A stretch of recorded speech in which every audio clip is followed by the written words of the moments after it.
feel like I should start this off by talking a little bit about who I am first, so here it goes.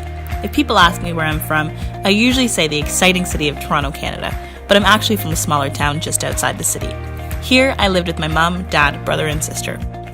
Growing up in this town was cool, but I always wanted to go and do something bigger.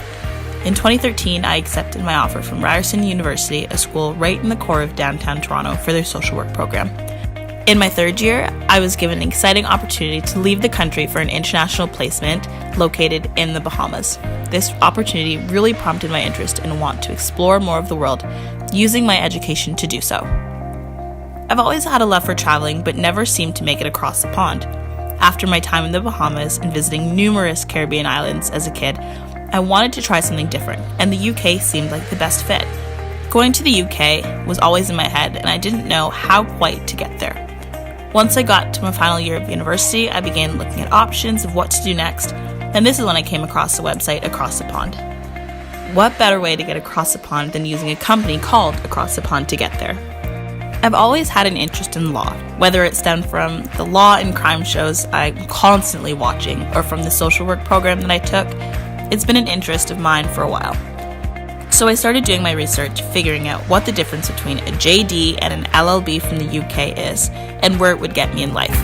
I ended up being paired up with an awesome advisor who helped me out right from the beginning when I had 1,000,001 questions. My advisor helped me narrow it down from a list of over 100 law programs in the UK to finding a top 5 or 6, and I started to get really excited. I forgot to mention the amount of family I have in the UK. This family has come to Canada a couple times to visit, but I've never seemed to make it over there, and going to school in England would make this possible. With the support of all my family here in Canada as well as in the UK, on top of my interest of wanting to travel the world, I began my application process. Trying my best not to jinx my future in getting into school, having the support from my undergraduate professors and my ATP advisor, I've submitted my applications, and I'm hoping that in the fall of 2018, I can take my knowledge and life experiences before and during my undergraduate degree with me to the UK to study law. This Across the Pond scholarship would help my dream of getting across the pond significantly.